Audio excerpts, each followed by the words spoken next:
Le Québec maritime fait face à une menace grandissante, la force implacable de la mer et de la nature.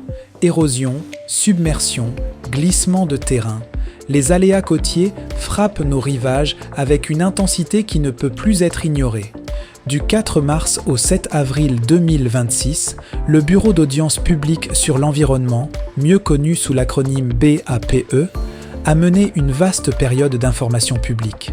L'objet de cet exercice démocratique, un imposant programme décennal élaboré par le ministère des Transports et de la Mobilité durable. L'objectif de ce vaste chantier est clair, protéger les infrastructures routières névralgiques du Bas-Saint-Laurent, de la Gaspésie et des îles de la Madeleine face à ces éléments de plus en plus hostiles. Il s'agit avant tout d'assurer la mobilité et la sécurité de tous les usagers du réseau routier. Fini les interventions réalisées en catastrophe à chaque tempête, le ministère souhaite désormais mettre en place une démarche intégrée et surtout effectuer des travaux de façon préventive. Les chiffres liés à ce projet donnent le vertige. Ce programme gouvernemental s'échelonnerait sur une période de 10 ans. Il couvrirait pas moins de 228 sites, ce qui équivaut à environ 266 km de routes côtières. Ces sites sont répartis à travers le territoire de 47 municipalités. Toutefois, la réalité frappe. Le ministère des Transports ne peut pas intervenir simultanément sur l'ensemble de ces sites. Il a donc fait des choix stratégiques et planifie, dans un premier temps, de réaliser des travaux sur les 97 sites qu'il juge prioritaires. Bien sûr, cette liste n'est pas coulée dans le béton. Ces sites prioritaires pourraient changer en fonction des événements météorologiques destructeurs à venir. Il est très important de noter la nature dite générique de ce programme. À l'heure actuelle, le ministère ne peut pas préciser avec exactitude quelles seraient les interventions spécifiques à effectuer sur chacun des chantiers visés. La stratégie du gouvernement est d'abord de définir les approches potentielles et d'évaluer les répercussions qui en découlent. Ensuite, il compte établir des outils de contrôle et d'analyse qui lui permettront de déterminer les solutions idéales à préconiser, au cas par cas, pour chaque site. C'est seulement après cette étape préliminaire que les demandes d'autorisation environnementale requises seraient déposées. Selon le ministère, cette façon de faire lui permettrait de gérer son réseau routier de façon beaucoup plus efficace dans le contexte imprévisible des aléas côtiers.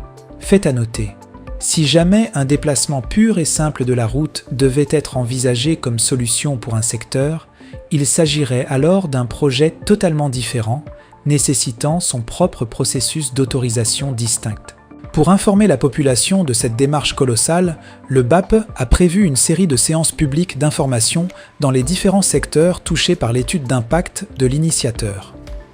La tournée a débuté le jeudi 5 mars 2026 à Rimouski, à l'amphithéâtre Ernest Simard de Lucar.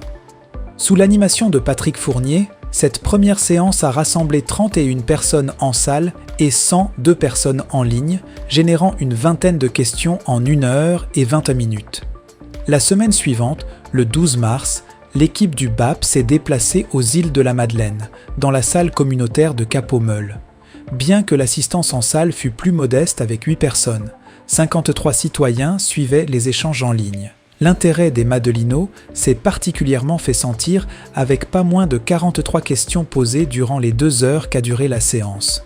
Le 19 mars, c'était au tour de Carleton-sur-Mer, dans le studio du Quai des Arts, d'accueillir la consultation publique.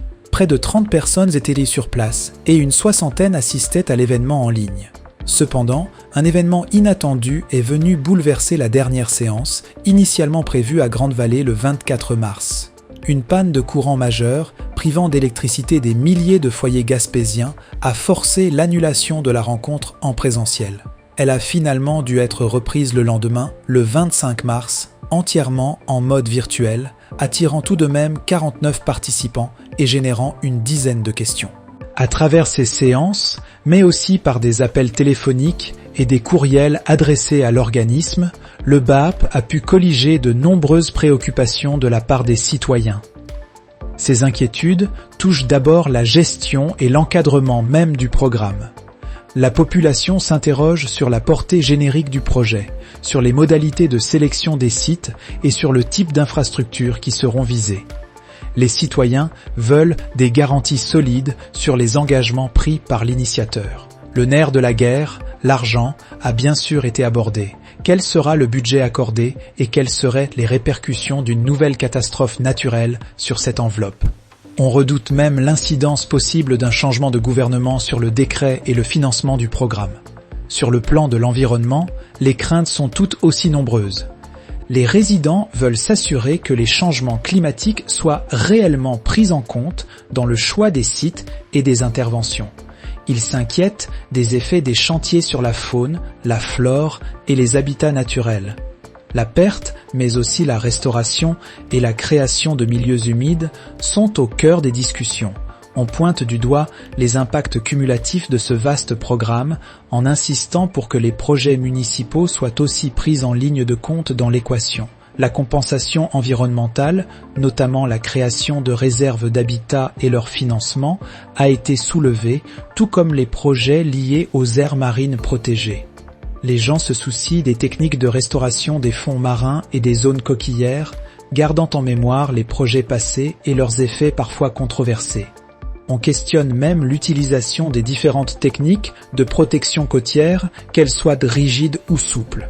Fait intéressant, la problématique de l'érosion côtière s'étend même, dans les questionnements de certains, jusqu'à la côte nord.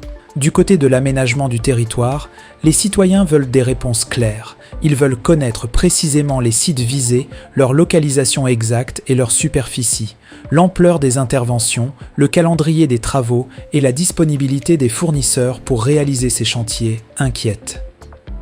On s'interroge sur la possibilité de changement de tracé, particulièrement les critères et le nombre de déplacements de routes envisagés. Certains secteurs ciblés pour une surélévation ou un déplacement de la mythique route 132 font beaucoup jaser. L'idée de reconstruire des routes de contournement est sur la table, tout comme la possibilité de simplement retirer un ouvrage de protection plutôt que de le reconstruire. On discute des types d'ouvrages prévus, comme les canaux d'évacuation appelés émissaires, et on rappelle les leçons à tirer des interventions passées, par exemple la recharge de plage effectuée à Maria.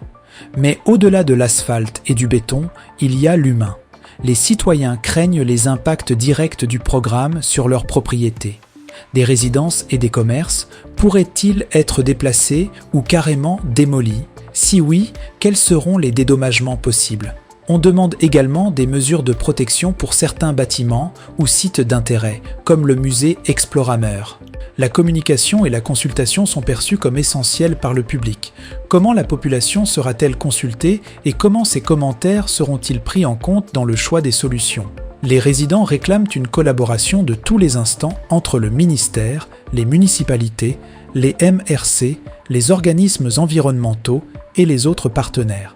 Il faut d'ailleurs souligner que les nations autochtones, Wolastoqiyik, Wassipekuk et Mi'kmaq, susceptibles d'être touchés par ce vaste projet, ont été directement informés par le BAPE et ajoutés à la liste d'envoi du programme. Pour mener à bien cette mission d'information, le BAPE a déployé un important dispositif. Des avis publics ont été diffusés dès la fin février dans des médias comme Le Radar et Le Soleil. Pour pallier l'immensité du territoire, une publicité numérique ciblée par Google Ads a été utilisée. De plus, le BAPE a sollicité l'aide des 47 municipalités et 12 MRC pour relayer l'information. Plusieurs, dont Percé, Carleton-sur-Mer, Cap-Chat, Saint-Ulrich et la Pocatière, ont répondu à l'appel en partageant les détails sur leur plateforme. La couverture médiatique, elle, a été soutenue. Suite à un brefage technique ayant réuni 12 journalistes, ce sont 42 articles, reportages et entrevues qui ont été recensés tout au long de la consultation. Des médias locaux comme Bleu FM, Radio Gaspésie, CIEU-FM, ICI Radio-Canada et TVA ont largement couvert les enjeux.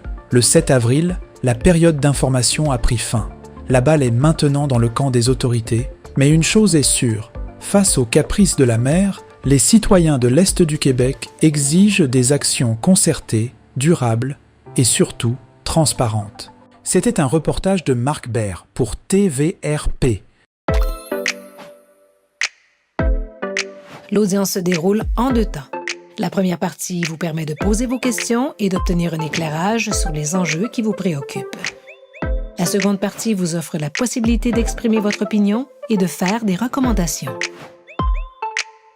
L'audience publique est une occasion unique pour tous les acteurs de partager leurs savoirs respectifs dans un climat serein. Votre participation est essentielle car vous êtes l'expert du milieu où vous vivez. Vos connaissances, vos opinions et vos idées sont indispensables pour que les meilleures décisions soient prises.